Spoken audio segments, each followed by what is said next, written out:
अगर आप भी 12 ज्योतिर्लिंग 4 धाम की यात्रा करना चाहते हो बाय रोड, अपनी गाड़ी से, अपनी बाइक से, जिस तरीके से, लेकिन अगर आप खुद के व्हीकल से जा रहे हो तो आपको कौन सा रूट मैप फॉलो करना है, पहले कौन से ज्योतिर्लिंग जाएं, रास्ता क्या होगा, कौन सा रूट फॉलो करना है, मैं इस वीडियो में आपको बता देता हूँ। पॉइंट टू पॉइंट वीडियो रहेगी, डिटेल में ज्यादा मैं नहीं जाऊंगा। डिटेल में जाना हो मेरी प्लेलिस्ट है ऊपर, क्योंकि मैं खुद अभी 12 ज्योतिर्लिंग 4 धाम की यात्रा करके आया हूँ अपनी Thar rocks AX7L diesel manual 4 wheel drive लेके।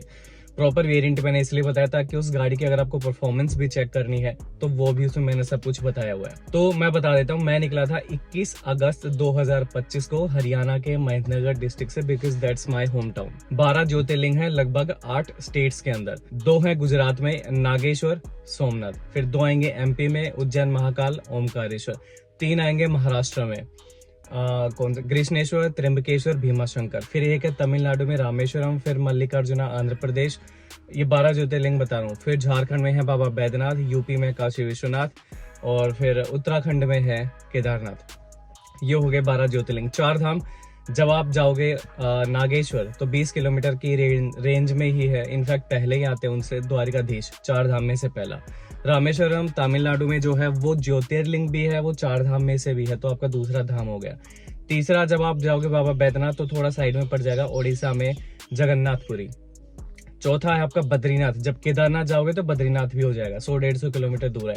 तो एक तरीके से 12 ज्योतिर्लिंग के साथ 4 धाम करना इसलिए इजी है, लगभग उसी रूट पे पड़ता है, आपको किसी अदर स्टेट में नहीं जाना है except Jagannath Puri, that is in Odisha. तो मैंने अपनी सारी वीडियोस बेसिक किस पार्ट बनाए हुए हैं डिटेल में देख लेना, हर एक से मैंने पॉइंट्स उठा लिए हैं। तो अभी पॉइंट टू पॉइंट बात करेंगे, और क्या चीजें साथ लेके जानी है वो वीडियो के एंड में मैं बताऊंगा।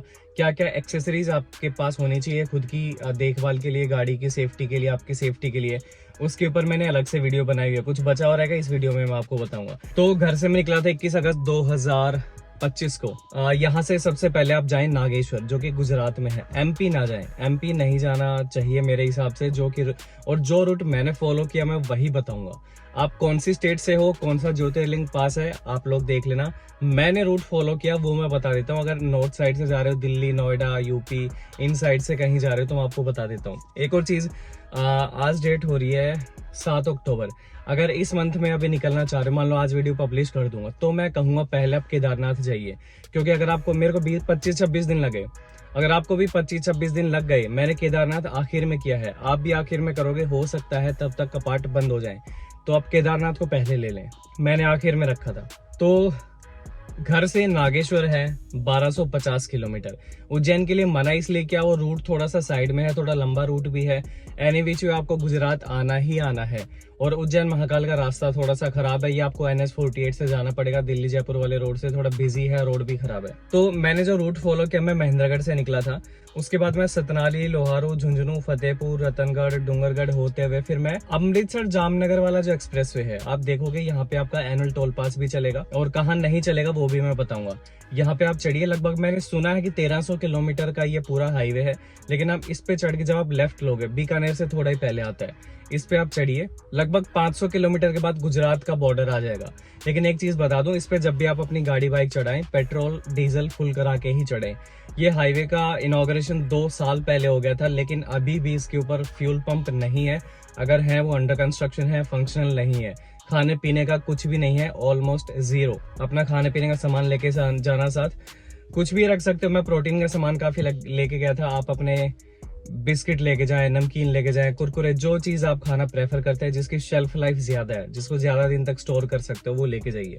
मैं इस पे रात को लगभग हो गई थी मुझे, मेरी गाड़ी का डीजल एकदम खत्म, तो मैं इस पे चढ़ा, मैं इस पे उतरा। फिर टीकमगढ़, जोधपुर डिस्ट्रिक्ट, राजस्थान, वहां पे एक स्टे है, वहां पे मुझे फ्यूल पंप भी मिला, लेकिन उससे 2 किलोमीटर पहले, वो मैं सुबह गया। फिर तो रात को टीकमगढ़ में यहाँ पे एक स्टे है, इनके पास आप रुक सकते हैं। यहाँ पे खाने पीने का भी है, बढ़िया स्टे है, खाना मैंने खाया था। और अगर आपके पास EV है तो यहाँ पे चार्जिंग स्टेशन भी है, आप अपनी गाड़ी चार्ज कर सकते हो। 1400-1500 रुपए का मैंने यहाँ पे रूम लिया था। It was quite good. और जरूरत मेरी ये रहती है, मेरे को रात को रुकना है, सुबह निकलना है, मेरे लिए रूम साफ होना चाहिए, AC बढ़िया चलना चाहिए, स्मेल नहीं आनी चाहिए, मेरी गाड़ी अच्छे से खड़ी हो जाओ। जब मैं अकेला जाता हूँ मेरी यही रिक्वायरमेंट होती है, तो आप देख लेना। इस रोड में बीच बीच में कंस्ट्रक्शन चल रही है, कभी आपको गाड़ी नीचे उतारनी पड़ेगी, फिर कभी सीधे चलते रहोगे, कभी टोल के पास अंडर कंस्ट्रक्शन है, चल रही है। और इसके बाद मैं आपको बताऊं, सुबह आप निकलिए और जैसे ही राजस्थान बॉर्डर खत्म होगा वैसे ही इस रोड का बुरा हाल शुरू हो जाता है, क्योंकि गुजरात में बारिश बहुत होती है। गुजरात, एमपी, महाराष्ट्र में रोड का सत्यानाश है, मतलब जिस रूट से एटलीस्ट मैं गया वहां पे। और आपकी गाड़ी की 2-3 बार चेकिंग होगी, क्योंकि Gujarat being a dry state, आपकी गाड़ी की चेकिंग होगी फुल, हर एक बैग वैग चेक करेंगे पूरा, आपको साथ साथ रखेंगे कि गाड़ी में आप देखते रहो हम क्या चेक कर रहे हैं। और क्योंकि वो ड्रग्स वगैरह, दारू वारू, ये सब, स्मोक ड्रिंक, इन सब के लिए चेकिंग करते रहते हैं। 2-3 बार गाड़ी रुकेगी आपकी। आप सेम डे नहीं पहुंच सकते। तो मैं जिस होटल में रुका था जामनगर, मैं सीधा फिर अगले दिन जामनगर में रुका। जामनगर में मानसी होटल है, कुछ 2,500-3 हज़ार का स्टे था, लेकिन थोड़ा सा डिस्काउंट हो गया था और बहुत ही बढ़िया, मैं कहूँगा मेरी इस ट्रिप का सेकंड बेस्ट स्टे ये था। और इन्हीं की वजह से यहाँ के जो ओनर है मुझे मिल गए थे पार्किंग में, उन्होंने कहा कि अगर आप 12 ज्योतिर्लिंग कर रहे हो, 4 धाम भी जरूर करिए। इसके बाद मैंने 4 धाम को ऐड किया था, इसीलिए मेरी गाड़ी पे 4 धाम के स्टिकर नहीं थे मेरी थार पे, खाली 12 ज्योतिर्लिंग के थे, क्योंकि वो प्लान में वो आइटनरी में था ही नहीं, तो उनके कहने पे मैंने ऐड किया था। तीसरे दिन मैं निकल गया, बारिश काफी हो रही थी। फिर आप पोरबंदर के थोड़ा साइड से राइट ले लेते हो और फिर आप पहुंच जाते हो द्वारका। द्वारका से 30 किलोमीटर पहले लेफ्ट में आपको बीच दिख जाएगा, अरेबियन सी, अरब सागर। आप वहां गाड़ी लेके जा सकते हो। पहचान ये है, एक तो द्वारका से लगभग 25-30 किलोमीटर पहले लेफ्ट में एक टीला रेत का, जैसे राजस्थान में होता है, बहुत सारी गाड़ियां खड़ी दिखेंगी। गाड़ी अपनी खड़ी करो, होकर आओ सामने, गाड़ी लेके मत जाना, ऊपर चढ़ा भी नहीं पाओगे, चढ़ेगी भी नहीं, अलाउड भी नहीं है। वहां पे जाओ, बीच के थोड़े मजे लो, आनंद उठाओ, वीडियो वगैरह बनाओ, वापस आओ, द्वारका पहुंचो, यहाँ पे अपनी गाड़ी आप खड़ी करें और द्वारकाधीश में आप विजिट करके आओ। यहाँ पे पार्किंग में गाड़ी खड़ी करो। यहाँ से 1-1.5 किलोमीटर मंदिर है। रिक्शा वाले पार्किंग में घूमते रहते हैं, 50 रुपए एक बंदे के लेंगे। अगर अकेला ऑटो आप लेके जाते हो शेयरिंग में, एक अलग बात है। फिर उसके बाद वो उतार देंगे। आप 300-400 मीटर फिर पैदल चलिए, मंदिर विजिट करके आए। जूते, चप्पल, मोबाइल सब बाहर लॉकर में, फ्री सेवा है और सब कुछ, गाड़ी की चाबी तक भी आप बाहर रखेंगे। मंदिर विजिट करके आइए। मुझे 10-15 मिनट तो लग गए थे। और फोटोज वगैरह आप नहीं क्लिक कर पाओगे क्योंकि फोन बाहर है, तो 100 रुपए में फोटोग्राफर होते हैं वहाँ पे, फोटो क्लिक करके प्रिंट निकाल के दे देंगे विदिन 100 रुपीज। तो आप विजिट करके वापस आइए, वापस ऑटो में बैठ के अपने गाड़ी के अंदर आके बैठो। यहाँ से 20 किलोमीटर पे है नागेश्वर। रास्ता बहुत खराब है, 20 में से ये मान लो 14-15 किलोमीटर बहुत खराब हालत में है और अप्रोच रास्ता है थोड़ा सिंगल साइड का। वहां पे रुकने का स्टे कुछ भी नहीं है। तो आप नागेश्वर जाइए, फ्री पार्किंग है, कुछ भी आपको पैसा नहीं देना, खाली ऐसे ही फ्री है, कुछ भी नहीं देना है। आप विजिट करके आइए। कोई वीआईपी पास कुछ भी नहीं था, एटलीस्ट मेरे टाइम पे। 10 मिनट के अंदर दर्शन हुए। फोन लेके जा सकते हो, कोई ऐसा नहीं है कि भाई आप प्रॉपर व्लॉगिंग करने लगे, वो सब मत करो। अपने वीडियोस फोटोज निकाल लो, या कोई पीछे खड़ा हो के आपकी वीडियो रिकॉर्ड कर देगा, जैसे मेरी वीडियो यहाँ पे रिकॉर्ड करी थी एक भाई ने। विजिट करके आई, शिव जी की मूर्ति है वो देखिए, यहाँ पे दर्शन करिए, थोड़ी देर बैठिए, मेडिटेट, आपकी मर्जी है। तो वहां से बाहर निकलो। वहीं मैं बता रहा हूँ, वहां पे रुकने का कुछ भी नहीं है। आप वापस, मैं सजेस्ट करूंगा आप वापस आके द्वारका में रुकिए। 20 किलोमीटर वापस आइए और द्वारका में आप रुक सकते हैं। मैं नहीं रुका, मेरा ये था कि मैं 8-9 बजे तक गाड़ी चलाता हूँ, जहां तक मैं पहुंच गया वहां मैं स्टे देख लेता हूँ, हाईवे के ऊपर बिल्कुल। ना मैं शहर में कभी भी घुसता, ना मैं कभी एग्जिट लेता हाईवे से। अगर मैं एक्सप्रेसवे पे भी चढ़ गया और नहीं है रुकने का, तो मैं चलता रहता हूँ। तो जब वापसी में मैं होटल अमीधारा में रुका था, सोमनाथ के रास्ते में द्वारका से निकल के। होटल अमीधारा करके है, बहुत अच्छा था। पैसे तो मुझे याद नहीं है, 1500-2000 का शायद वो स्टे था। पार्किंग अच्छे से थी, बिल्कुल शेडेड थी और वहां मैंने गाड़ी खड़ी करी थी। अगले दिन जब आप मान लो नागेश्वर वैसे सोमनाथ का जो रास्ता है वो 250 किलोमीटर का है। रोड अच्छे हैं, खाना पीना नहीं है, ना के बराबर है। स्पीड के चलान हो सकते हैं यहाँ पे, वो आपकी इंटरसेप्टर खड़ी रहती है, तो 80 की लिमिट है। और समुद्र वापस से अभी क्या होगा कि जब सोमनाथ जाओगे तो राइट साइड में एक जगह ऐसी, एक पॉइंट ऐसा आएगा, अगर मुझे मिल गया तो मैं मेंशन करूंगा। बिल्कुल नजदीक लेके जा सकते हो आप गाड़ी, लेकिन बिल्कुल बीच पे मत लेके जाओ। बजरी है, अगर आप भी कूदोगे आपके पैर धसेंगे वहां पे। गाड़ी धस गई तो रिकवरी नहीं हो पाएगी। गाड़ी को थोड़ा सा पीछे खड़ी करो। मेरी भी फंस गई थी, लेकिन 4x4 है, केपेबल है, तो मैंने निकाल दी थी। 4 लो लगा के और सैंड मोड और उसका डिफरेंशियल लॉक करके निकल गई थी गाड़ी। आप वहां पे एंजॉय करें। और जब आप सोमनाथ के नजदीक पहुंचते हो तो खाने पीने की चीजें शुरू हो जाती है। रोड अच्छे हैं, अगेन बता रहा हूँ। और मैं कहूंगा कि इस ट्रिप का सबसे सुंदर मंदिर ही आपका सोमनाथ टेम्पल होगा। वहां पे पहली बार मुझे सुकून मिला और मन किया कि मैं रुकूं, लेकिन मैं फिर भी रुक नहीं पाया। मेरे कुछ और थे कि मेरे को कहीं पहुंचना है। पार्किंग लॉट इतना जबरदस्त है, खाने पीने की सुविधाएं पार्किंग लॉट में भी हैं। आपके फास्टैग से पैसे कटेंगे 50 या 70 रुपए। गाड़ी खड़ी करिए, पैदल चल के आइए। 100 मीटर पे आपका मंदिर बिल्कुल सामने है। फोन जमा करवाइए, लॉकर वगैरह है। चाबी शायद आप लेके जा सकते हो, और कोशिश करिए बेल्ट की, हालांकि किसी ने कुछ नहीं कहा। जहां भी आपका फोन रखवा लिया जाता है, आपकी फ्रिस्किंग चेकिंग जरूर होती है, आगे जाके कहीं फोन ले तो नहीं आया आप, तो बाहर रख के जाइए। बढ़िया फैसिलिटी है, खुला मंदिर है। शायद इकलौता ऐसा ज्योतिर्लिंग है नहीं जिसके बिल्कुल पास में समुद्र है, बिल्कुल पीछे 20 फीट पीछे समुद्र है। इतना सुंदर है, इतना सुकून है, समुद्र की लहरों की आवाज, वो ठंडी हवाएं, इतनी शांति है वहां पे, मैं क्या ही बताऊं बात। लेकिन आप मोमेंट कैप्चर नहीं कर पाओगे, तो अपना विजिट करके मंदिर के दर्शन करके बाहर आइए। कोई वीआईपी दर्शन कुछ नहीं था एटलीस्ट मेरे टाइम पे, और मैं 10 मिनट के अंदर करके आया फ्री में दर्शन। बाहर निकल कर आइए, मंदिर से निकलिए, राइट साइड में है एक जाने का रास्ता बीच साइड, 5 रुपए की टिकट लगेगी, 20 रुपए पर आवर। मैंने साइकिल ली थी घूमने के लिए, क्योंकि एक है थोड़ा सा कॉरिडोर रास्ता है, वो बना हुआ है साइकिल के लिए, आप साइकिल चला सकते हो, 20 रुपए में मिल जाएगी।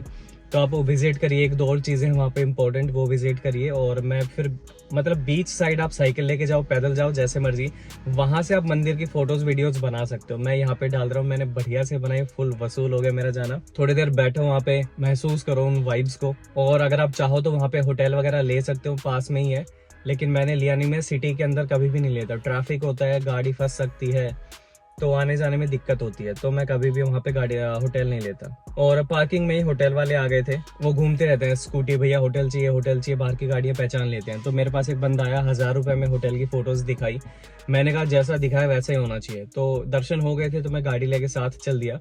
लेकिन मेन रोड से जो मेरा रास्ता था वही था, मंदिर के पास थोड़ा साइड में निकल के 2-3 गलियां अंदर था। स्टे लेकिन बढ़िया था, गाड़ी ओपन में मेरी बाहर खड़ी थी, कैमरा वगैरह लगा हुआ था, और शायद फर्स्ट फ्लोर पे मैंने रूम लिया था। 1000 रुपए इसका कॉस्ट था, लिफ्ट वगैरह खाने पीने का यहाँ पे कुछ नहीं था। आप वहां से बाहर निकलिए, 2 गली छोड़ के ये रेस्टोरेंट है, वहां पे खाना पीना आप कर सकते हो, नाइस क्वालिटी, प्राइसिंग भी सही थी, और रूम बहुत बढ़िया था यहाँ पे। अब अगला है सोमनाथ टू उज्जैन महाकाल। अब आप जाएंगे एमपी, 800 किलोमीटर की लगभग डिस्टेंस है, और ये रूट ऐसा है जहाँ पे मैं सबसे ज्यादा कंफ्यूज हुआ था। मैप में आप डालोगे तो आपको यहाँ से सीधा बीच के साइड होते हुए वडोदरा लेके जाएगा, वडोदरा से आप इंदौर जा सकते हो, इंदौर से आप एमपी मतलब उज्जैन महाकाल। लेकिन मैंने काफी लोगों से पूछा तो बोले कि आप राजकोट जाइए, राजकोट से अहमदाबाद, अहमदाबाद से वडोदरा, फिर वहां से आप होते हुए जाइए। लेकिन मैं आपको बता दूं, मैं गया था सोमनाथ से जूनागढ़, राजकोट, अहमदाबाद, वडोदरा के साइड से फिर गोधरा, दाहोद, झाबुआ होते हुए। इस रूट में दिक्कत यह है कि जूनागढ़ तक तो ठीक है, और जब आप सोमनाथ आते हो तो रोड ठीक है। सोमनाथ से जब सेम रास्ते वापस जाते हो जूनागढ़ की तरफ थोड़ा वापस, तो यहाँ पे एक टूटा हुआ है रोड, अंडर कंस्ट्रक्शन है फिलहाल। इस मंथ में तो था, शायद आप कब कुछ महीनों बाद जाओगे तो ठीक मिले, लेकिन टूटा हुआ था, बन रहा है, सिंगल हो रखा वो भी। जूनागढ़ तक ठीक है, लेकिन राजकोट तक बहुत ज्यादा अंडर कंस्ट्रक्शन है, कभी रोड के इस तरफ कभी रोड के उस तरफ, बहुत बड़े बड़े गड्ढे हैं। फिर वहां से मैं गया राजकोट के एयरपोर्ट के साइड से, और फिर मैं चला गया अहमदाबाद। मैप आपको ये रूट नहीं दिखाएगा। अगर आप चाहते हो कि आपको मेरे ही रूट से जाना है, और मैं ये सब आपके नेगेटिव्स पॉजिटिव्स बता दूंगा, उसके बाद भी जाना है, तो आपको मैप में स्टॉप पॉइंट्स डालने पड़ेंगे। और अगर आपको काफी ज्यादा रोड ट्रिप्स का एक्सपीरियंस है तो आपको पता होगा, जब भी आप स्टॉप पॉइंट डालते हो, मान लो मेरे को दिल्ली से जयपुर जाना है, बीच में गुड़गांव डाल दिया, तो अगर मैं गुड़गांव के नजदीक हूँ, मेरे को 10-15 किलोमीटर पहले गुड़गांव का स्टॉप पॉइंट हटाना पड़ेगा। अगर मैंने नहीं हटाया तो वो मुझे गुड़गांव के अंदर लेके जाएगा बस स्टैंड पे, वहां से फिर मुझे जयपुर लेके जाएगा, कोई फायदा नहीं है। तो जूनागढ़ से जब मैं राजकोट पहुंचने वाला था, मैंने स्टॉप पॉइंट हटाया राजकोट का, बाईपास लिया अहमदाबाद की तरफ, अहमदाबाद के नजदीक गया, अहमदाबाद का स्टॉप पॉइंट हटाया, फिर मैं वडोदरा की तरफ घूम फिर के आप वडोदरा की साइड ही आ गए। बहुत ज्यादा लंबा नहीं पड़ेगा ये वाला, आपको शायद 40-50 किलोमीटर तो लंबा पड़ सकता है, लेकिन हाईवे है, चौड़ा रास्ता है, ये सुकून है कि कहीं भी नैरो रोड नहीं है, चल रहा है, रनिंग ट्रैफिक है, गाड़ी रुकेगी नहीं कहीं भी, लेकिन गड्ढे मेरे भाई बहुत है। तो अहमदाबाद के नजदीक जाके मुझे मिल गया था Ahmedabad to Delhi, Ahmedabad to Mumbai expressway, उसके ऊपर मैं चढ़ गया था, 6 लेन था, और यहाँ पे करके एक होटल था यार, मैं उसका नाम भूल रहा हूँ, मैं वीडियो यहाँ पे डालूंगा तो आप लोग देख लेना, वहां रुक सकते हो। रोड मैंने आपको बता ही दिया है भाई। फिर जैसे आप इंदौर के नजदीक पहुंचते हो, इंदौर का स्टॉप पॉइंट हटा दो, उसके बाहर से, और मैं पहुंच गया उज्जैन महाकाल। मुझे रात हो गई, नहीं रात नहीं, मैं दिन में क्योंकि मैं सेम डे नहीं पहुंच पाया था, मैं अगले दिन पहुंचा। रात को मैंने कहीं स्टे लिया था, होटल का नाम मेंशन करूंगा, देख लेना, बढ़िया था, 1100 का मेरी ट्रिप का सबसे छोटा रूम, लेकिन सबसे सुंदर रूम था। लेकिन वही है, मेरे को सिर्फ रात को रुकना था, सुबह निकलना था, तो मैं यहाँ रुक गया था। तो ऐसे करके वहाँ रुका, अगले दिन उठ के फिर मैं पहुंच गया उज्जैन महाकाल। यहाँ पे 1-2 जगह मेरा टोल कटा बीच में फास्टैग से। जहाँ भी NH हो, जहाँ पे NE हो, नेशनल हाईवे, नेशनल एक्सप्रेसवे, उन पे आपका फास्टैग ये चलेगा, सॉरी एनुअल टोल पास चलेगा, बाकी जगह पे आपके पैसे कटेंगे। एक मंदिर के बिल्कुल पास में पार्किंग है, वहां पे गाड़ी मत लेके जाना। जितना मंदिर के नजदीक जाओगे महाकाल में, उतना गाड़ी ट्रैफिक में फंसेगी। संकरी गलियां हैं, नैरो रोड है, स्ट्रीट्स है, मार्केट का एरिया है, फंसेगी गाड़ी। कहीं कहीं पे बैरिकेडिंग कर रखी है। तो एक आप पार्किंग डालें, बेसमेंट पार्किंग है वो, 50-60 रुपए ऐसे कुछ कटेंगे आपके फास्टैग से। अगेन बेसमेंट में गाड़ी लेके गए, गाड़ी मैंने खड़ी करी, और यहाँ पे ऐसा हो गया था, चलो ज्यादा डिटेल में नहीं जाऊंगा। अगर आपकी किसी से जान पहचान है तो आप प्रोटोकॉल के थ्रू जा सकते हैं। यहाँ पे प्रोटोकॉल ऑफिस है, लेकिन ऐसा नहीं है कि सीधे गए और 300 रुपए की पर्ची कटवा ली। एक कोड पहले रेफरेंस कहीं से लगाना पड़ता है, ऑफिस वगैरह से। मेरे कुछ मिल गए थे बीच में लोग, उन्होंने मेरा अरेंजमेंट करा दिया था। 300 रुपए की पर्ची कटवाई, लेकर आइए, शंख द्वार की तरफ जाइए। आपके पास पे वो जो बना है प्रिंट है, उससे मोहर वगैरह लगा देंगे, एंट्री हो जाएगी। और फोन वगैरह अलाउड नहीं है, आप जाइए। अब आप देखोगे सारे लोग भीड़ लाइन लगा के अलग से जा रहे हैं, मैं अकेला अलग से जा रहा हूँ, क्योंकि मेरी काइंड ऑफ VIP एंट्री हो गई थी। चप्पल यहाँ पे निकाल दीजिए, लेकिन थोड़ा बहुत यहाँ पे फोन से आप शूट कर सकते हो, यहाँ तक एटलीस्ट। मंदिर के अंदर नहीं अलाउड है। तो यहाँ पे मैंने वीडियो वगैरह बनाई, मंदिर के नज़दीक में पहुंच गया था। फिर एकदम 10-15 मिनट अंदर वेट किया, मंदिर के मैंने दर्शन किए। भस्म आरती अगर आपको अटेंड करनी है, आप अगर आज रजिस्ट्रेशन कराते हो तो आपको परसों का स्लॉट एटलीस्ट मिलेगा। वेरी नेक्स्ट डे आप नहीं ले सकते। ऑनलाइन बुक करोगे, अगर आपका स्लॉट एकदम टाइट है कि हाँ मेरे को पता है मैं उस डेट को पहुंच जाऊंगा, तो ऑनलाइन अप्लाई कर दो बहुत पहले। नहीं तो वहां जाके करोगे तो वेरी नेक्स्ट डे का नहीं मिलेगा स्लॉट, 1-2 दिन छोड़ के मिलेगा।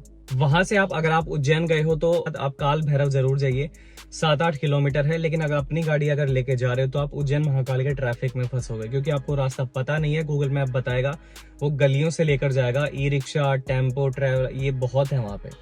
तो मेरी तो मजबूरी थी, क्योंकि मेरे को आगे निकलना था। आपने अगर होटल ले लिया है, आप अपनी गाड़ी पार्किंग या होटल में लगाइए, ई रिक्शा करिए, उनको बोलो काल भैरव जाना, 100-200 रुपए लेंगे, लेके जाएंगे, लेकर आएंगे। काल भैरव में कोई VIP टिकट जैसा कोई भी सीन नहीं है, कटती भी नहीं है पर्ची। और ग्रिल्स के अंदर ये वो बैरिकेडिंग टाइप लोहे के वो बने हुए हैं, और इसके अंदर से होके आप जा सकते हैं। गाड़ी फ्री में पार्किंग लगाइए, बस वो है कि प्रसाद वाले आपको प्रसाद देंगे, चप्पल रखवा लेंगे, गाड़ी खड़ी करवा लेंगे, पैसा कुछ नहीं है, प्रसाद के पैसे हैं। तो वो करके आप दर्शन करके आइए, तो ही आपके दर्शन पूरे माने जाते हैं अगर आप गए हैं। उज्जैन में मुझे रुकना था क्योंकि अंधेरा हो गया था। मैं रुका था काल भैरव होटल में, मेरा ध्यान कहीं और था। मेघदूत होटल है, उज्जैन का सबसे बढ़िया है। बहुत लोगों ने मुझे तारीफ करी, इनफैक्ट 3 लोगों ने मुझे बताया कि आप मेघदूत में रुकिए।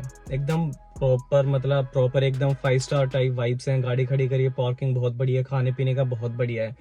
लेकिन जैसे एंट्रेंस है वैसा रूम नहीं है। रूम बड़ा बहुत है, लेकिन छोटी छोटी दिक्कतें हैं। रूम बढ़िया है, गंदा सा डस्टबिन है, रूम में लाइटिंग अच्छी नहीं है, डिम लाइट है, कभी बाथरूम के बाहर आपका मैट नहीं है, छोटी मोटी चीजें गायब। मैं गया तो लैंडलाइन ही नहीं था, फिर लैंडलाइन लगवाया मैंने उनको बोल के। तो जब आप अगले दिन उज्जैन से ओमकारेश्वर निकल, यहाँ पे आप खाना खा सकते हो, खाना बहुत अच्छा है इनका मेघदूत का। 2000 रुपए शायद इन्होंने मुझसे कैश में लिए थे, वैसे 2800-3000 इनका जाता है। उज्जैन से ओमकारेश्वर है 150 किलोमीटर, और रास्ता ऐसा है आपको MP महाराष्ट्र का जो हाईवे है उसी पे चलते रहना है, लेकिन आप आगे चल के लेफ्ट में उतर जाओगे। इंदौर के बाईपास से निकल जाना, अंदर मत जाना। और जब आप हाईवे से उतर जाओगे ओमकारेश्वर के लिए, तो ये मान लो 30 km/h की आपकी स्पीड आ जाएगी, क्योंकि पहाड़ों का थोड़ा रास्ता है, आपको बहुत टाइम लगने वाला है। कंस्ट्रक्शन बहुत ज्यादा जगह है, टेढ़ा मेढ़ा है, उबड़ खाबड़ है, गड्ढे बहुत ज्यादा है। और जब आप ओमकारेश्वर पहुंच जाओगे तो थोड़ा मार्केट के ट्रैफिक से होकर निकलना पड़ेगा। थोड़ा सा पहले जाओगे तो ये आपकी पर्ची भी कटेगी, शायद एंट्री फी, लेकिन पर्ची स्लिप नहीं देते हैं वो। पंडित वगैरह खड़े मिल जाएंगे कि हम आपके दर्शन करा देंगे या हम पूजा अभिषेक करवा देंगे। मेरे को तो खाली दर्शन करने होते हैं, तो उन्होंने फिर बोला कि आप फिर अंदर ही जाओ, हमसे मत करवाओ, क्योंकि पूजा अभिषेक में बचते हैं पैसे, एंट्री फी में कुछ बचते ही नहीं है। तो जब आप ओमकारेश्वर में जाओगे, राइट में एक धर्मशाला टाइप पार्किंग है, गाड़ी खड़ी करिए, इसके आगे कुछ भी अलाउड नहीं है। जाइए, यहाँ पे बैरिकेडिंग है, आगे जाइए, एक ब्रिज क्रॉस करिए। बारिश हो रही थी काफी, और यहाँ पे आप नजदीक से फोटोज नहीं ले सकते, क्योंकि ये एकदम नर्मदा जी के जो है उनके ऊपर स्थित है मंदिर। तो आप नजदीक से बढ़िया वो एस्थेटिक फोटो सोच रहे हो, वो नहीं आएंगी आपकी। अंदर जाइए, ब्रिज क्रॉस करके राइट में एक डेस्क है, 300 रुपए की पर्ची कटेगी, QR कोड है, स्कैन करके पेमेंट करिए, उनको दिखाइए, हाथ में बैंड बांध देंगे। और 200 मीटर लेफ्ट में फिर मंदिर का गेट है, ऊपर जाइए, अलग से लाइन बनी हुई है, फोन लेके जा सकते हो, मैं तो रिकॉर्ड भी कर रहा था। ऊपर चढ़िए और फिर उसके बाद आप फटाफट दर्शन करके 5-10 मिनट के अंदर मेरे दर्शन हो गए थे, वापस आइए। अब अगर आप ओमकारेश्वर गए हो तो मामलेश्वर जरूर जाइए, ये दोनों विजिट करते हो तो ही आपके दर्शन पूरे होते हैं।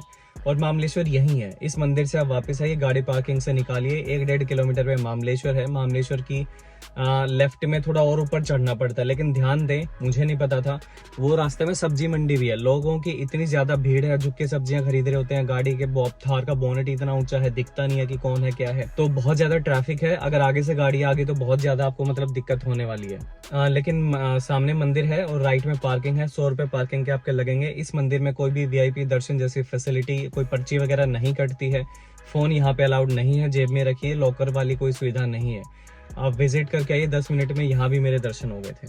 और यहाँ के मैं ओमकारेश्वर मंदिर के आसपास ही कहीं ललित इन करके होटल है, उसमें रुक गया था। खाना पीना ठीक था, 1500 रुपए शायद इसका रेंट था, 1500-1600 रुपए मैंने दिए थे। अगले दिन अब आपका MP हो गया है। जब अब आप महाराष्ट्र में जाओगे तो 3 ज्योतिर्लिंग है, मैंने आपको बताया था, त्र्यंबकेश्वर और कृष्णेश्वर और भीमाशंकर।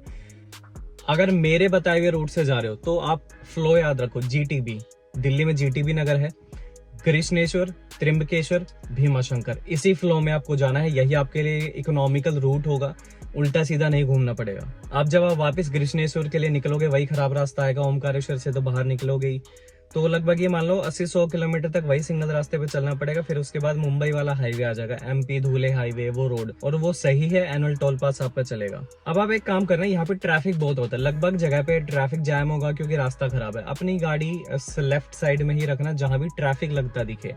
राइट साइड में है, अगर ट्रकों में फंस गए तो फिर रजिया कुंडों में फंस गई, वैसा हो जाएगा।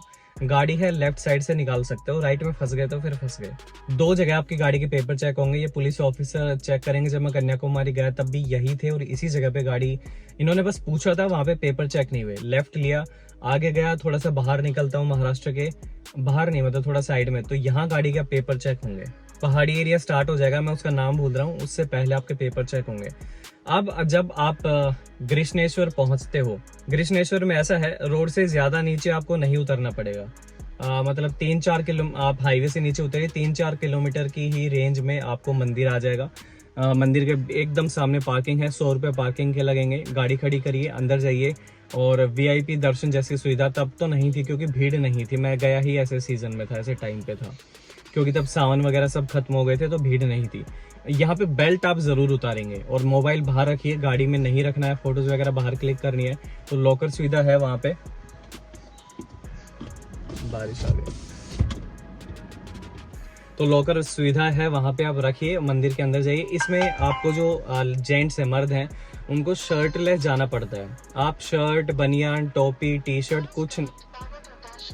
कुछ नहीं पहन सकते। आप हाथ में ले लो, कोई दिक्कत नहीं है, कहीं रख के नहीं जाना, हाथ में ले लो। जब गर्भगृह में दर्शन के लिए जाओगे तो you have to be shirtless, वहां बाहर आके पहनिए। ऐसा है, सुंदर है, बाथरूम भी न्यूली बिल्ट है भाई, पूरा मेरे ख्याल से रेजिडेंसी इनकी। मेरे को व्हाइट कलर बड़ा सा ना सही लगता है। बस यहाँ पे लैंडलाइन नहीं है, वाईफाई वो अभी लगाएंगे। अभी देखो मैंने खाना मंगवाया है, इन हाउस किचन नहीं है इनकी।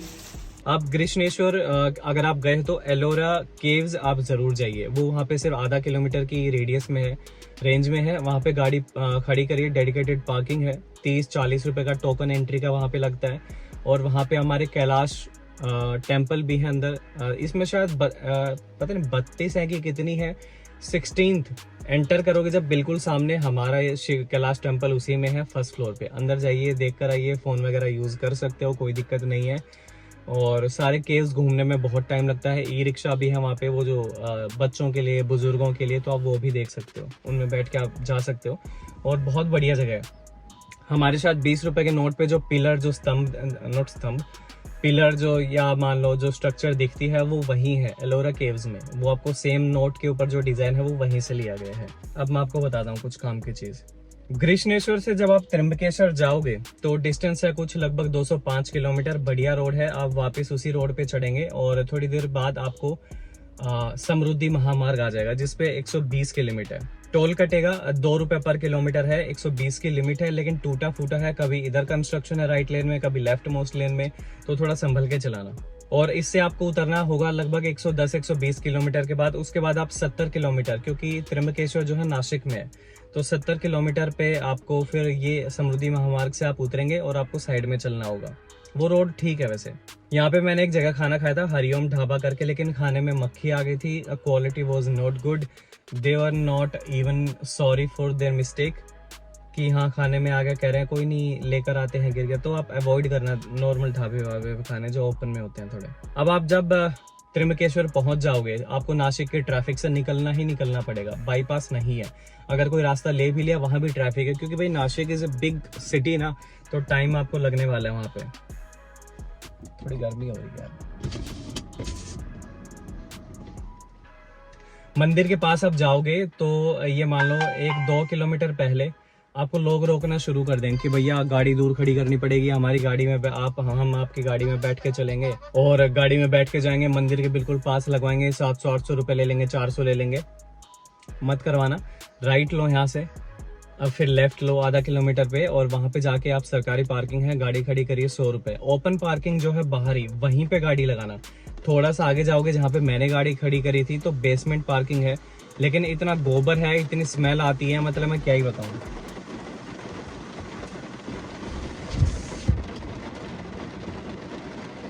तो वहां पे आप अपनी गाड़ी खड़ी कर सकते हो, और 200 रुपए की यहाँ पे पर्ची कटती है कैश पेमेंट। जहां भी वीआईपी दर्शन करें, कोशिश करें आप कैश में ही रुपए लेके आप जाएं। तो 200 रुपए की कटेगी, मंदिर में आप जाइए।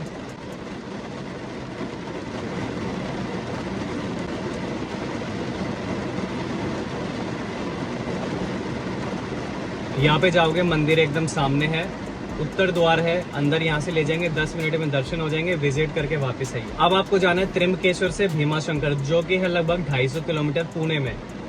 तो नासिक के ट्रैफिक से आपको होके गुजरना ही पड़ेगा, और मैं आपको सजेस्ट करूंगा नासिक में ही कहीं रुक जाना स्टे लेके। बाहर अगर नासिक से निकल गए तो ढंग के होटल नहीं है। फिर मैं ये मान लो नासिक से निकल गया था कुछ 105 किलोमीटर, तब जाके मुझे होटल मिला। रात का 10-11 मुझे बज गए थे, और होटल मयूर एक्सप्रेस, वहाँ पे मैं रुका था, एक टोल के नज़दीक है।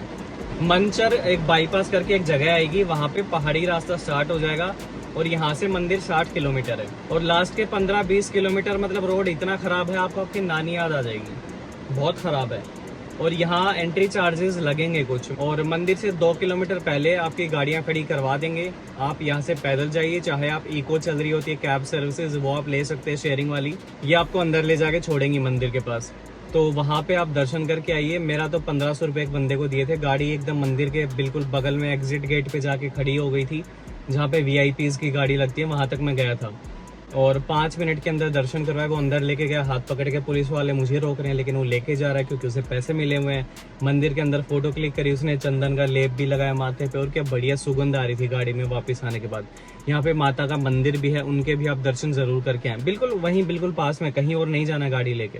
अब जब आप वहां से वापस आओगे तो मंचर बाईपास के बाद 1-2 किलोमीटर तो आपको वो पुणे वाला हाईवे है, वो बढ़िया आएगा, लेकिन फिर लेफ्ट में आप उतर जाओगे, गाँव के एरिया में आपको जाना पड़ेगा। कुछ भी नहीं मिलेगा खाने का, कुछ भी नहीं।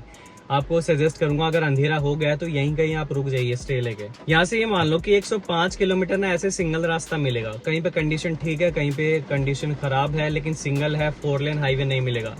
थोड़ी दूर जो जाके बढ़िया रोड आ जाएगा, लेकिन 2 वे ही रहेगा ये, ठीक है। रात को मत निकलो मेरी अगर मानो तो ये मान लो भीमाशंकर से लगभग 105 किलोमीटर चलने के बाद बोरी पर्धी नाम की एक जगह है, वहां से आपको मिलेगा NH65। बहुत आगे जाके वहीं पे बढ़िया रोड है, बस वो 4 लेन स्टार्ट हो जाएगा। लेकिन ये मान लो 100 किलोमीटर आपको सिंगल रास्ते गाड़ी चलानी पड़ेगी। तो अगर इस चीज़ के लिए रेडी हो तो देख लेना।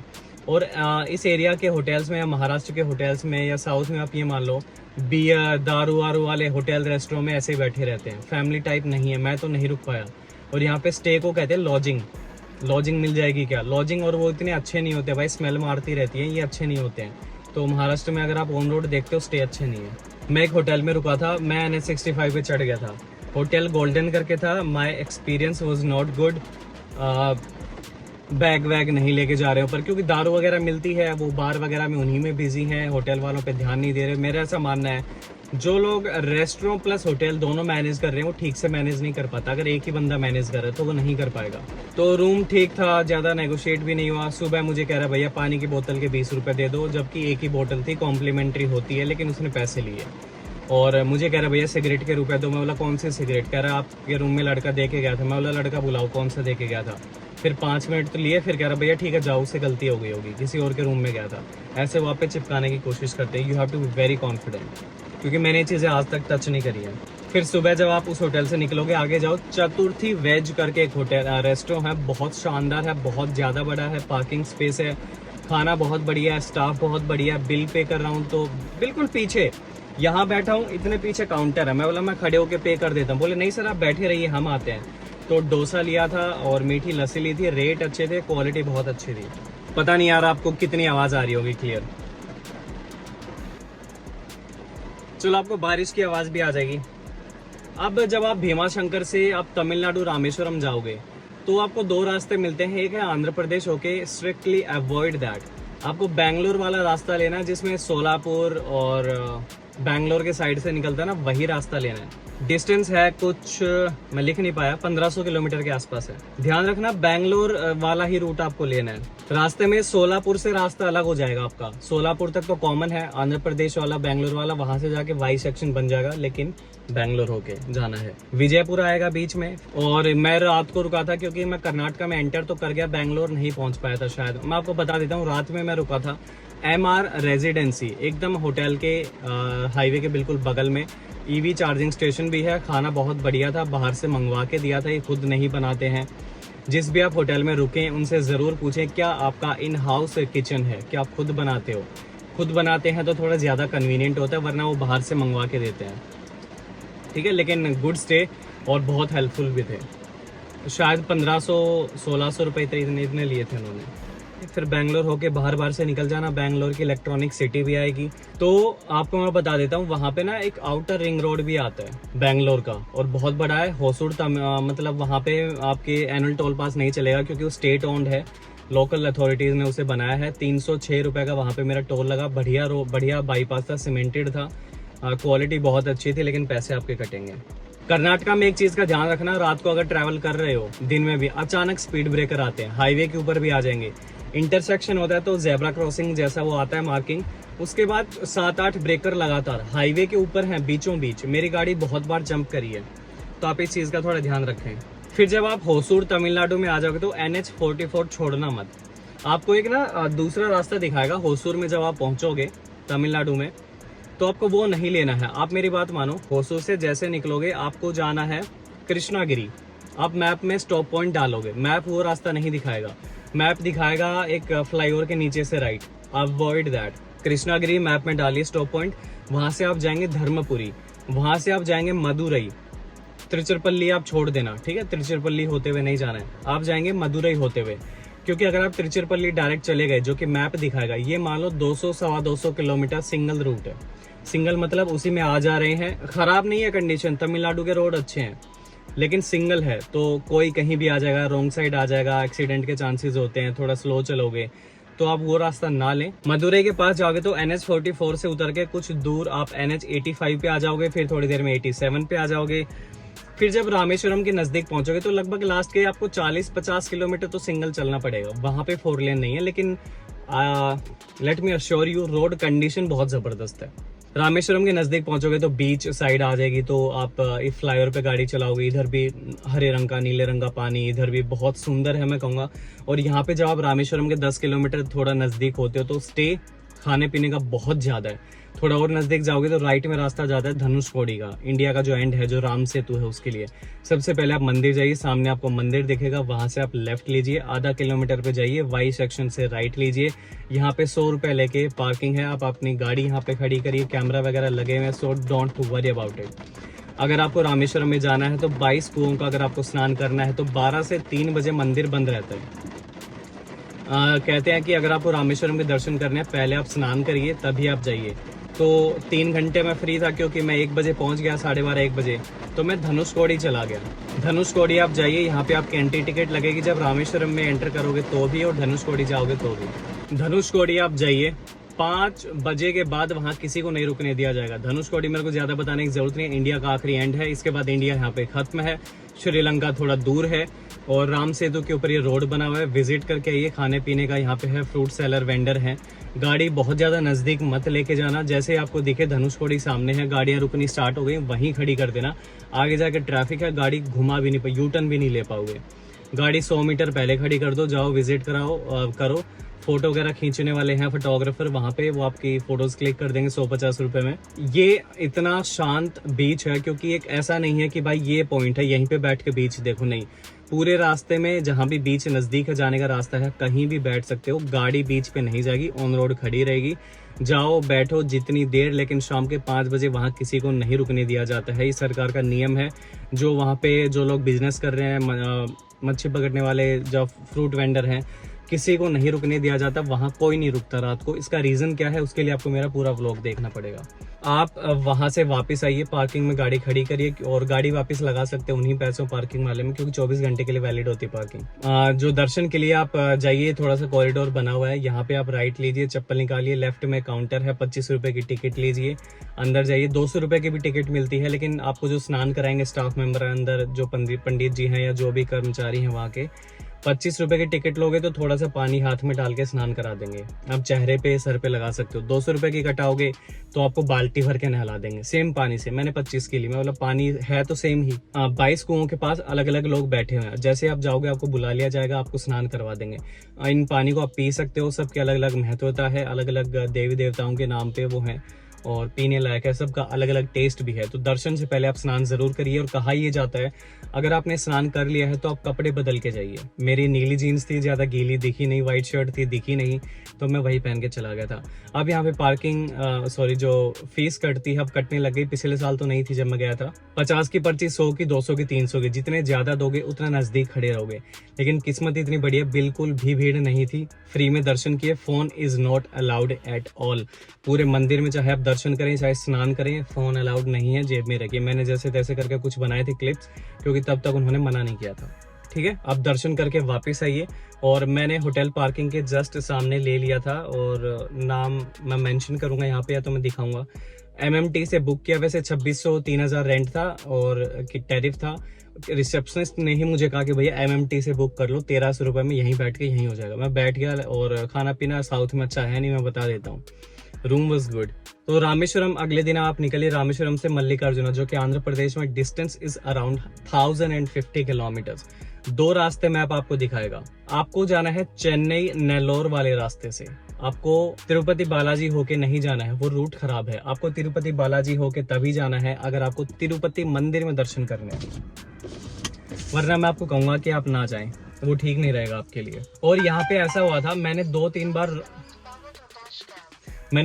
बार अपना रूट चेंज किया था। मुझे जहां भी रूट ऑप्शंस दिखाई देते हैं मैं ये देखता हूँ टोल किस में ज्यादा लग रहा है। अगर टोल टैक्स मेरा जिसमें ज्यादा लग रहा है वो रोड बढ़िया है, वो नेशनल हाईवे भी मिलेगा, वो चांसेस हैं 4 लेन भी मिलेगा।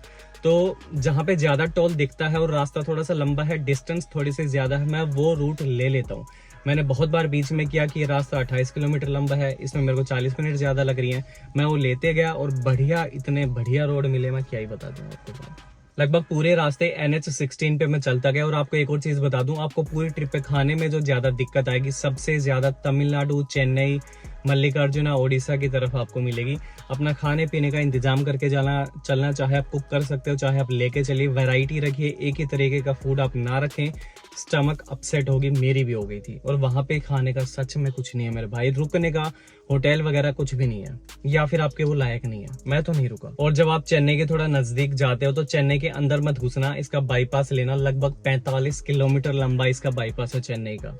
वहां पे आपके पैसे कटेंगे टोल से, कहीं पे 45, कहीं पे 30 रुपए, कहीं पे 60 रुपए, ऐसे करके कटेगा। 3 टोल पड़ेंगे आपको। और यहाँ पे रुकने का चूंकि मुझे कुछ नहीं मिला, तो बीच में मैंने एक जगह पे खाना खाया था, मैं आपको बता देता हूँ। वहाँ पे बढ़िया खाना, मैंने अपनी लाइफ की सबसे बढ़िया कढ़ाई पनीर अगर खाई है वो वहाँ खाई थी। स्टे भी थे लेकिन थोड़े महंगे थे, मैं रुका नहीं, 3,500-4 हज़ार का था। और मेरा ऐसा था, मेरे को 11-12 तो बज ही गए, अब मैं क्या रुकूं, सुबह 6-7 बजे मैं निकल जाता हूँ, तो इतने मुझे वर्थ नहीं लगा, तो मैं नहीं रुका। अब आप NH16 से उतर जाते हो और उतर के आपको गांव के एरिया में चलना है, पता नहीं 100, 50, 150 कितने किलोमीटर आपको इतना चलना पड़ेगा। अभी हाईवे नहीं आएगा। और जब आप मल्लिकार्जुना के रास्ते में होते हो, थोड़ा बंजर राजस्थान वाला रोड आएगा, शायद बीच में आपको वो भी मिलेगा, टाइगर रिजर्व भी आ सकता है, आपको एंट्री टिकट भी लगेगी वहाँ पे, फास्टैग से कटेगी शायद।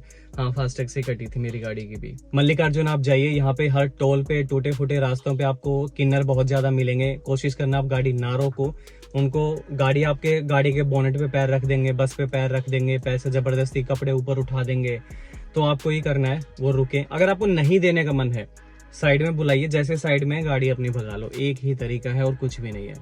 थोड़े पैसे दोगे, नहीं मानेंगे, ज्यादा आपकी जेब में से निकालने की कोशिश करेंगे। मेरे साथ भी यही हुआ था। तो अगर आपको नहीं देने का मन है, आप रोकना ही मत गाड़ी। आपकी गाड़ी की यहाँ पे चेकिंग होगी अगेन, जब आप मल्लिकार्जुना एंट्री पॉइंट पहुंचोगे और चेकिंग होगी। आपके 70-100 रुपए लेंगे पार्किंग के। वो गाड़ी अंदर लेके जाइए। भीड़ नहीं थी, रोड साइड गाड़ी मेरी खड़ी करवा दी थी। मंदिर के दर्शन करने के लिए जाइए आप। VIP टिकट 500 की है, एक 300 की है। 500 में शायद स्पर्श दर्शन है, सेम मोमेंट आप नहीं कटवा सकते। 300 वाली कटवा सकते हो। 300 की पर्ची ली, फोन जो गिम्बल वगैरह जो भी था मेरा, वो वहां रखवा के गया। शायद 20-30 रुपए पर हेड पर यूनिट वो लेते हैं। चप्पल फ्री में आप रख के जा सकते हो। 300 रुपए की एक रेड कलर की पर्ची यहाँ पे कट जाती है। फिर आप ये ग्रिल्स के अंदर से होते हुए जा सकते हो। दर्शन करके आइए, 10 मिनट के अंदर दर्शन हुए, बाहर आइए। यहाँ पे पुलिस स्टेशन, हॉस्पिटल सब है। रुकने की सुविधा, अगर आपको वहां पे नाइट स्टे करना है एंड यू आर सिंगल, जैसे मैं अकेला इंसान था, मुझे स्टे नहीं मिलेगा। वहाँ पे सदन है बहुत ज्यादा, और मल्लिकार्जुना सदन काफी है, गंगा सदन। अकेले हो तो नहीं रुकने देंगे। इफ योर फैमिली काफी लोग हो तो रुकने दिया जाएगा, भले ही आप पूरा रेंट पे करो, नहीं रुकने देंगे। पता नहीं क्यों मुझे नहीं रुकने दिया, तो मुझे निकलना पड़ा। और वापस आके फिर एक गांव था, ये होटल था, मैं यहाँ पे रुक गया क्योंकि नींद आ रही थी और मेरे पास और कोई ऑप्शन नहीं था। यहाँ मैंने टोटल गाड़ी चलाई थी 1275 किलोमीटर, 1275 किलोमीटर विद 2 और 3 आवर्स ऑफ स्लीप। मैं रात को होटल पे नहीं, क्योंकि मुझे मिला, तो मैं कभी फ्यूल पंप पे सो गया, कभी टोल पे गाड़ी रोकी। जिस होटल पे मैं रुका 1600 रुपए। लैंग्वेज बैरियर बहुत तगड़ा है, लैंग्वेज समझ नहीं आएगी। ऊपर मैं रुका, खाना इनके पास भी नहीं था, तो मैं तो अपना दूध, म्यूसली, गाड़ी में चॉकलेट, प्रोटीन बार रखे हुए थे, वही खा के सो गया था मैं। रूम अच्छा था हर रंग की। और ये था, सुबह अपना गाड़ी लेके मैं अंदर निकल गया था।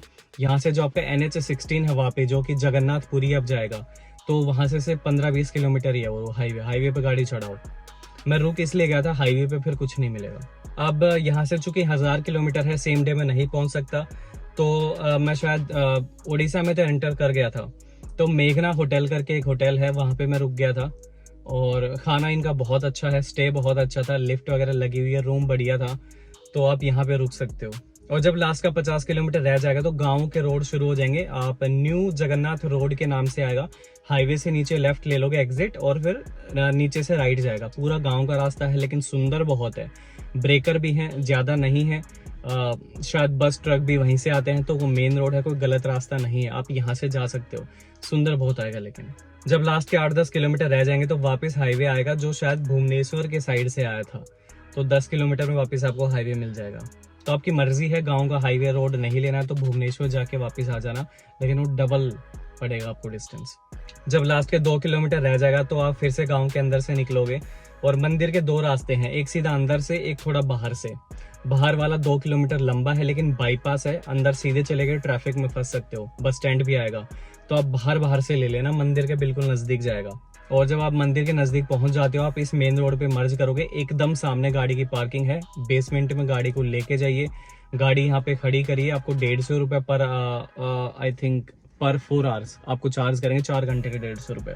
पार्किंग से बाहर निकलिए, आपको लेफ्ट में 300 मीटर पे मंदिर है, मंदिर विजिट करिए। यहाँ पे सबसे बड़ा है सिंह द्वार, वो फेमस है। फोन वगैरह अलाउड नहीं है, बाहर किसी भी दुकान पे रख दें। फोन के 20 रुपए, चप्पल के 10 रुपए रख कर आइए। लाइन लगती है यहाँ पे, फ्रिस्किंग होती है, फोन वगैरह चेक करेंगे, अंदर लेके जाएंगे। बहुत ज्यादा भीड़ भाड़, धक्का मुक्की मैंने पहली बार इस मंदिर में देखी है। इतना लोग धक्का मुक्की करते हैं कि अगर यहाँ पे स्टैम्पिड हो गई, भगदड़ मच गई तो बहुत लोग मरेंगे, मैं बता रहा हूँ। इतनी भीड़ है, लोग खुद ही धकेल देते हैं, क्योंकि वो बैचेस में लोगों को निकालते हैं। एक बार 50 लोग भेज दिए अंदर, फिर 50, तो लोगों को जल्दी होती है कि कहीं हम ना रह जाएं। तो 1 सेकंड 2 सेकंड के लिए आपको दर्शन मिल गए तो मिल गए, क्योंकि लोग पीछे से धक्का दे देते हैं और आप रुकने की कोशिश करोगे तो नीचे गिर जाओगे, तो इसीलिए आप फटाफट निकलते हो। और यहाँ पे सबसे बड़ी किचन है, आप प्रसाद लेकर जाइए, ग्रहण करके जाइए। शायद पैसे वगैरह तो लेते हैं अंदर। एक प्रसाद जो वैसे मिलता है वो एक अलग चीज है, अंदर जो किचन लगी हुई है, सुना है कि दिन के लगभग 50,000 श्रद्धालुओं के लिए वो खाना बनाते हैं, कभी कम नहीं पड़ता, मटकों में बनाते हैं। बहुत बड़ी खासियत अहमियत है उसकी, तो आप वो खाकर जा सकते हैं। यहाँ पे मैंने होम स्टे लिया था क्योंकि पार्किंग के अंदर ही बंदा जो आ गया था। होम स्टे 1000 रुपए का। मैं आपको सजेस्ट करूंगा होम स्टे ना लें, आप होटल में ही रुकें। एक तो गाड़ी होम स्टे के पास नहीं जाएगी क्योंकि गलियों के अंदर होता है, तो मैं तो पार्किंग में गाड़ी छोड़ के गया था। आप होटल लें, गाड़ी लगेगी, नहीं लगेगी तो पार्किंग में छोड़िए, लेकिन नजदीक लें। होम स्टे में क्या होता है, सारी सुविधाएं नहीं होती, खाने पीने का कुछ नहीं मिलता, खाना वो ला देंगे वैसे। सबसे बड़ी मार्केट मैंने पूरे अपने यात्रा में कहीं देखी है तो वो जगन्नाथपुरी की है। इतना चौड़ा रोड, इतनी सारी सुविधाएं, बैंक है, पुलिस स्टेशन, हॉस्पिटल और पता नहीं तमाम चीजें, बहुत चौड़ा रोड है। इतना रोड मैंने कभी नहीं देखा किसी मंदिर के आसपास। बहुत ही जबरदस्त मार्केट है। फिर जब आप जगन्नाथपुरी से बाबा बैद्यनाथ जाते हो, लगभग 700 किलोमीटर है। 3 रूट आपको दिखाएगा, तीनों ही जाके आगे जाके सिंगल हो जाएंगे, यानी 2 वे रास्ता मिलेगा। लेकिन आपको जो लेना है, जो मैंने लिया था, not sure about other routes, लेकिन जो मैंने लिया वो लिया था जमशेदपुर के बाहर से, फिर पुरुलिया होके गया मैं। पुरुलिया से फिर मैं गया धनबाद, धनबाद से गोविंदपुर, जय बाबा बैद्यनाथ। बीच में हाईवे है, पता नहीं NH7 है, 8 है, कौन सा है। NH8 तो नहीं, NH8 तो यहाँ पर है, तो कौन सा है मुझे नहीं पता। बहुत ज्यादा जगह पे अंडर कंस्ट्रक्शन है। पुरुलिया तक काफी खराब है, आपको सिंगल चलना पड़ेगा, थोड़ा गरीब इलाका है। बीच बीच में ऐसा होगा, जब आप ओडिशा से आते हो तो वेस्ट बंगाल शुरू हो जाएगा, पहाड़ी एरिया थोड़ा। वेस्ट बंगाल के बाद वापस आपको कौन सा है, झारखंड शुरू हो जाएगा। झारखंड के बाद फिर से वेस्ट बंगाल शुरू हो जाएगा, फिर से झारखंड शुरू हो जाएगा। तो गाँव का एरिया है, सिंगल है, हाईवे नहीं है, खाने पीने का जीरो चीज है वहाँ पे, कुछ भी नहीं है। स्टे के नाम पे जीरो है। मैं आपको एक चीज सजेस्ट करूंगा, कभी भी रात को मत निकलना किसी भी ज्योतिर्लिंग के लिए। आप रात को जर्नी 9-10 बजे तक खत्म कर सकते हो, शुरू मत करना। या फिर आपके पास सारी सुख सुविधाएं खाने पीने रुकने रहने की होनी चाहिए। और एकदम ठेठ गांव का एरिया भाई वो। ये बड़ा मार्केट, छोटा मार्केट, काफी जगह आती है बीच में। एक रेस्टोरेंट मुझे मिला, हॉट गार्लिक रेस्टोरेंट, उसमें मैंने डिनर किया था और बहुत बढ़िया खाने पीने का। रोटी बहुत बढ़िया थी, सब्जी बहुत बढ़िया थी। यहाँ पे आप रुक सकते हो खाने के लिए। और पुरुलिया के बाद थोड़ा हाईवे स्टार्ट हो जाता है, पुरुलिया का बाईपास लिया था मैंने। मंदिर में मैं रुका था होटल त्रिपका स्क्वायर। मंदिर से 200-300 मीटर की ही रेंज में था, बढ़िया होटल था। गाड़ी बाहर खड़ी हो गई थी, पार्किंग स्पेस इनके पास शायद तब थोड़ा कम था, अभी का पता नहीं। रूम बढ़िया था, 2,2500 शायद मुझे चार्ज किया था। और इनके पास इन हाउस किचन है, रूम में भेजेंगे, नीचे आके नहीं खा सकते। किचन मतलब रेस्टोरेंट नहीं है, किचन है खाली, तो आप ऊपर बैठ के अपने रूम में मंगा सकते हो, बहुत बढ़िया है। अगर आप बाबा बैद्यनाथ गए हो तो बसुकीनाथ भी जरूर जाइए। पहले आप मंदिर विजिट करिए, मैं बसुकीनाथ चला गया था किसी वजह से। आप मंदिर विजिट करिए, यहाँ पे भीड़ होती है, लेकिन पता नहीं फिर मुझे नहीं मिली। मेरे एक सब्सक्राइबर थे शेखर, उन्होंने मेरी हेल्प की थी, उनके जान पहचान के पंडित थे, वो वहाँ मिल गए थे। पूजा मतलब मंत्र वगैरह वो उन्होंने पढ़े, हम दर्शन करके गए, माला वगैरह लेके चढ़ाई। भीड़ थी बहुत, नो डाउट, लेकिन हमें नहीं मिली, हमें नहीं ले जाया गया भीड़ के रास्ते से क्योंकि VIP एंट्री अगेन हो गई थी। और इस थोड़ी जान पहचान थी तो फोन वगैरह अलाउ कर दिया गया था, लेकिन जेब में रहता है वैसे। जो कावड़िया आते हैं यहाँ पे जल चढ़ाने के बाद बसुकीनाथ जरूर जाते हैं, वो माता का मंदिर है और यहाँ से 40-45 किलोमीटर है। रास्ता बहुत खराब था, मैं आपको बता देता हूँ। मैंने अपनी थार की सर्विस कराई थी, इसीलिए मैं पहले बसुकीनाथ चला गया था क्योंकि वो रास्ते में था। टेकरीवाल मोटर्स महिंद्रा का शोरूम है, तो मैं वो करवा के बसुकीनाथ चला गया था। तो बहुत ज़्यादा रोड खराब है, धूल मिट्टी है। और यहाँ पे पेड़े का प्रसाद है, पेड़े की मार्केट आएगी, पेड़े खरीद सकते हो, वहाँ से आप लेके आ सकते हो। और जब आप बसुकीनाथ जाते हो, ऑन रोड ओपन पार्किंग है, पर्ची काट देंगे 100 रुपए की। वहाँ से आप ई-रिक्शा लेके जाइए, 10-20 रुपए वो लेते हैं। 1 किलोमीटर मंदिर है, छाता वगैरह लेके जाइए, धूप चिलचिलाती होती है। बाकी आप जिस मौसम में जाएं आपकी मर्जी। और वहाँ से आप उतर के फिर 100-200 मीटर पैदल चलिए, मंदिर आ जाता है। 300 रुपए की VIP पर्ची कटती है साइड में मंदिर के। अगर मेरे पास कैश नहीं था तो UPI वो ले नहीं रहे थे, तो पंडित जी यहाँ पे मिल जाते हैं, वो 200 रुपए लेके साथ लेके जाएंगे, दर्शन करवा के बाहर ले आएंगे, तो आप उनको दे सकते हो। बसुकीनाथ के दर्शन हो गए, वो करके अब आप जाएंगे काशी विश्वनाथ। अब आप रूट मेरा ठीक से समझ लेना, जब आप मैप में डालोगे तो आपको गिरिड होके जाना है, ना कि चमोली होते हुए। आप अब सीधा यहाँ से जाएंगे गिरिड, बाबा बैद्यनाथ से गिरिड। गिरिड के बाद आप जाएंगे डुमरी, डुमरी से आपको मिलेगा NH19 GT रोड। जैसे ही उस हाईवे पे आप चढ़ोगे, सीधा है काशी विश्वनाथ। कुछ नहीं है और बीच में सीधा NH19। काफी जगह पे वो सही है रोड की कंडीशन, काफी जगह पे इट इज अंडर कंस्ट्रक्शन। खाने पीने का बहुत कम है, मैं फिर से बता रहा हूँ, आएंगे लेकिन कम आएंगे, अपना अरेंजमेंट करके चलना। और बिहार बॉर्डर लगेगा बीच में, फिर यूपी का बॉर्डर आ जाएगा, लेकिन सीधा पहुंच जाओगे। काशी विश्वनाथ में भी आप आउटर रिंग रोड लें, 40-42 किलोमीटर में बाहर से गया था, सीधे जाओगे गाड़ी फंसेगी ही फंसेगी। काशी विश्वनाथ में बहुत बुरा हाल है, मंदिर के आसपास गाड़ियां रोक लेंगे, फिर बताएंगे भी नहीं कहाँ जाना है, बैरिकेडिंग कर देंगे, घूम फिर के वहीं चक्कर काटते रहोगे। 40-42 किलोमीटर बाहर चल के मैंने उसमें डाल दिया था ट्रीबो होटल, ठीक है। ट्रीबो में मैं गया, अंदर पार्किंग थी, गेट में सही था, खाना पीना भी था, बढ़िया स्टे था, 1600-1700 का रूम था, बहुत सुंदर था, ब्रेकफास्ट भी इनका बहुत बढ़िया था। वहां से शायद मंदिर है 8-10 किलोमीटर। तो मेरे सब्सक्राइबर थे शिवांश, वो मुझे लेके गए थे और उनकी बाइक पे बैठ के मैं सुबह दर्शन करके आया था, क्योंकि मैं बताता हूँ मंदिर के बगल में पार्किंग है, लेकिन वहां तक पहुंचना ही एक टेढ़ा काम है। और तब मोदी जी और वो मॉरिशस के कोई मिनिस्टर थे, उनका दौरा था, तो गाड़ी ले जाना सेफ नहीं था, नजदीक जाने नहीं देंगे। तो आप अपनी जो है गाड़ी साइड में लगाइए, पब्लिक ट्रांसपोर्ट लें, जैसे मर्जी आप जाएं, आपकी मर्जी है, मैं आपको सलाह दूंगा गाड़ी ना लेके जाए नजदीक। काशी विश्वनाथ में ऐसा है, 300 रुपए की VIP पर्ची कटेगी, लेकिन उनको भी फिर लाइन में लगना पड़ता है।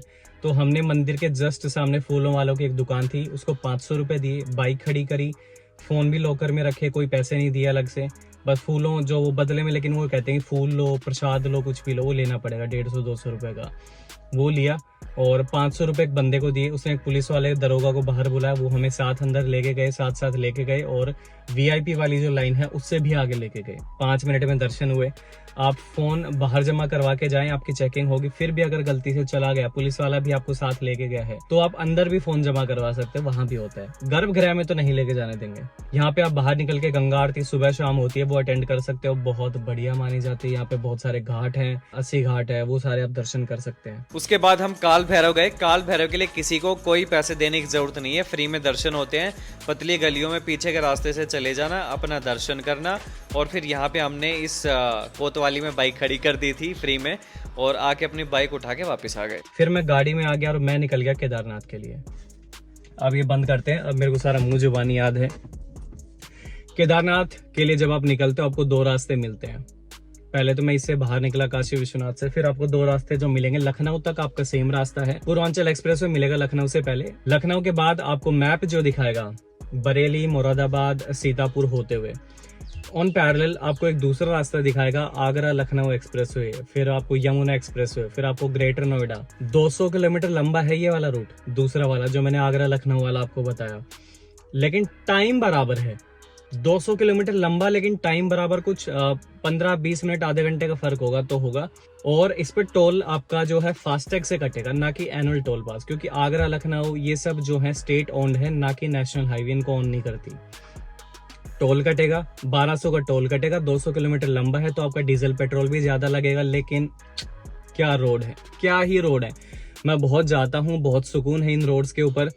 और बरेली सीतापुर मैं कभी गया नहीं था, मैंने मैप में देखा तो अंडर कंस्ट्रक्शन मुझे दिखा रहा है, तो मैं नहीं गया, मैंने रिस्क नहीं लिया, मैं नहीं लेता हूँ। मैंने हमेशा बोला जिस रास्ते से जा चुके हो, अच्छा है, सुकून है, वहीं से जाना। गाड़ी को कुछ हो गया, ट्रिप खराब हो जाएगी। और जिस भी रास्ते आपको जाना हो, जूम इन करके देख लिया करो। अगर सिंगल रास्ता, सिंगल एरो है, यानी ये कि सिंगल रोड है, 2 वे है। अगर डबल एरो आ रहा है तो ये 4 लेन 6 लेन हाईवे है, और यही आपको लेना है अगर आपको गाड़ी की सेफ्टी चाहिए। पेट्रोल डीजल से फर्क नहीं पड़ता। मैं गया फिर आगरा लखनऊ होते हुए, 300 किलोमीटर गाड़ी चले जा रही है, पता ही नहीं चल रहा। फिर आगरा लखनऊ, फिर आपको यमुना एक्सप्रेस वे आ जाएगा, फिर ऐसे करके मैं कहीं नहीं रुका। मैं ग्रेटर नोएडा क्रॉस कर गया, मैं फिर गाजियाबाद मतलब मेरठ हाईवे पे मैं चढ़ गया, मैंने फिर KMP भी क्रॉस कर दिया। यहाँ पे मैं रुक गया था कहीं मेरठ एक्सप्रेस वे से 30 किलोमीटर पहले, मेरठ से 30 किलोमीटर पहले एक फूड जॉइंट आता है, फूड प्लाजा, वहाँ पे मैं रुक गया था रात को। आप कहीं अपना रास्ता देख के रुक जाना। तो अब मेरठ से फिर अगले दिन मैं निकल गया हरिद्वार। ऋषिकेश से चढ़ाई शुरू हो जाएगी, पहाड़ी एरिया पूरा स्टार्ट है। यहाँ से लगभग 200 किलोमीटर ये मान के चल लो आपका केदारनाथ या सोनप्रयाग है।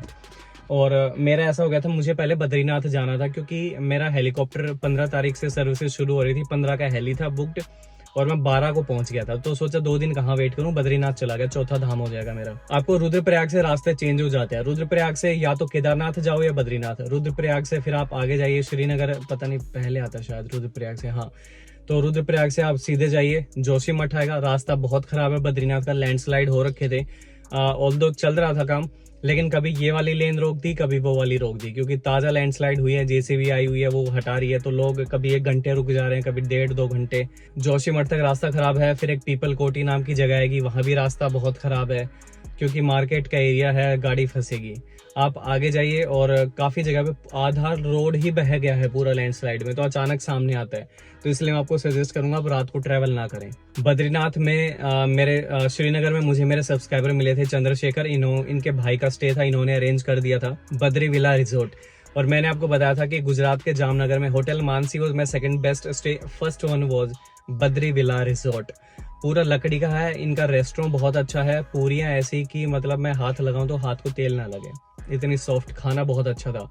और इनका सबसे प्रीमियम रूम इन्होंने मुझे दिया था। मैं वहां पे गया, पूरा लकड़ी का बना हुआ है, बेड बहुत अच्छा था, और पूरा मतलब 3 साइड ग्लास थे, विजिबिलिटी बहुत अच्छी थी। मंदिर से सिर्फ आधा किलोमीटर के डिस्टेंस में था। इतना सुंदर रूम मैंने आज तक नहीं देखा था। रोड के एकदम पास, मंदिर से आधा किलोमीटर। फिर इनके मालिक जो गौरव थे, थोड़ा हमारा कनेक्शन बॉन्ड बढ़िया बन गया, तो मुझे सुबह दर्शन करा के लाए। VIP पास जैसा कुछ नहीं है यहाँ पे। बद्रीनाथ आप जाइए, फोटो अंदर अलाउड नहीं है, बाहर जितना मर्जी आप फोटो क्लिक करें। और यहाँ पे माना गांव भी है, जो कि इंडिया का आखिरी गांव है इस तरफ, फिर चाइना बॉर्डर स्टार्ट हो जाता है। तो आप अंदर जाइए, दर्शन करके वापस आइए। बहुत सुंदर मंदिर है, बहुत ही आपका मन लगेगा वहाँ पे, लेकिन भीड़ थी तो मैं वापस आ गया। बद्रीनाथ से वापस आके इनका मैं नंबर दूंगा, आप यहाँ पे रुक सकते हो इनके साथ, क्योंकि अब मेरे पास 3 दिन थे, बीच में 2 दिन, तो मैं वापस आया। चमोली में इनका स्टे है, खलताल कैंप्स एंड रिजोर्ट, पहाड़ों में ही टेंट टाइप इनका था, तो मैं वहाँ पे रुक गया। और बहुत सुंदर नज़ारे थे। मुझे यहाँ रुक के बहुत शांति लगी, क्योंकि मैं अकेला रुका हुआ था, गाड़ी की पार्किंग थी। तो यहाँ भी आप अगर आना चाहो आ सकते हो। अगले दिन मैं पहुँच गया फाटा से मेरा हेलीकॉप्टर था, कैंसिल हो गया था। तो मैं आपको सीधा बताऊंगा, आप अपना देख लेना। हेलीकॉप्टर बुक करना हो तो आपका केदारनाथ में रजिस्ट्रेशन करना जरूरी है ऑनलाइन पोर्टल पे।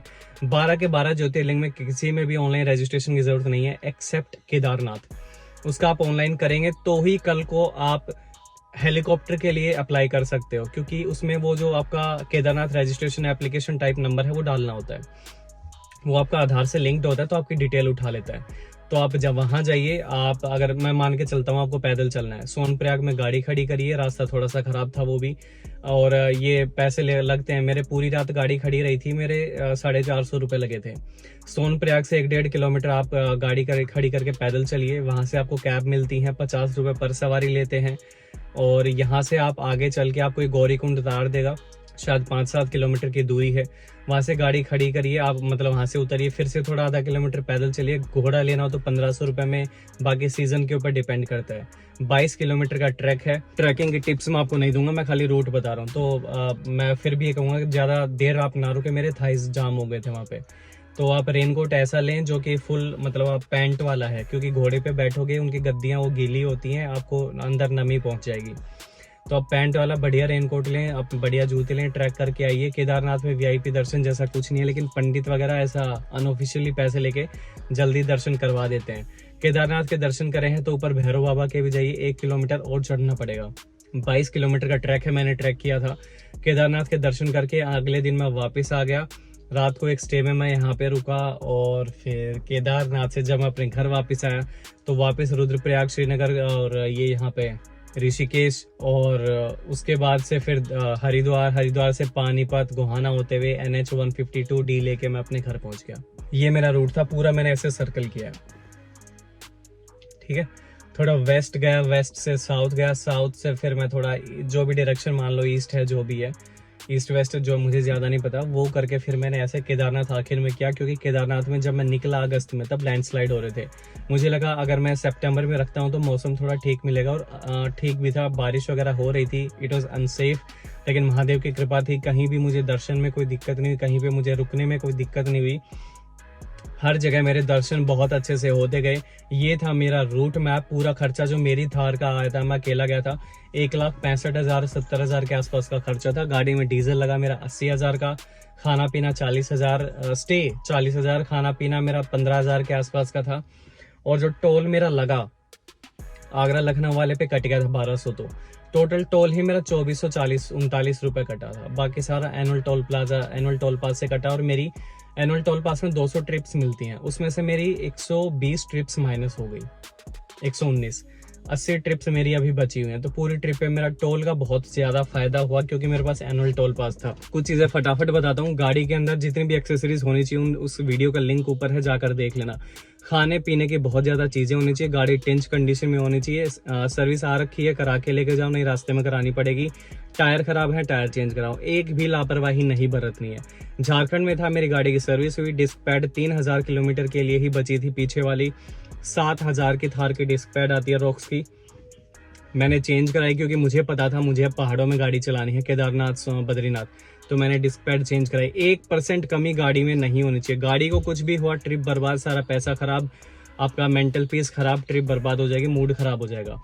आप अपनी गाड़ी एक नंबर कंडीशन में रखें। पहाड़ों में अगर आप जा रहे हैं, कहीं भी आप अपनी गाड़ी की टंकी जो है आधी से नीचे ना आने दें। जहां भी फ्यूल पंप मिले भरवाते चले जाएं। पहाड़ों का कुछ नहीं पता कितने दिन के लिए फंसोगे। केदारनाथ बद्रीनाथ के कपाट दिवाली के बाद बंद हो जाते, लगभग भाई दूज के पास। एग्जैक्ट डेट मैं फिर भी नहीं बता सकता। तो this was my route map, I hope it was helpful. फिर भी आपका कोई डाउट हो let me know in the comment section. Playlist का लिंक है, जाकर देखिएगा। डिटेल में आपको सारी चीजें जाननी होंगी। शुक्रिया।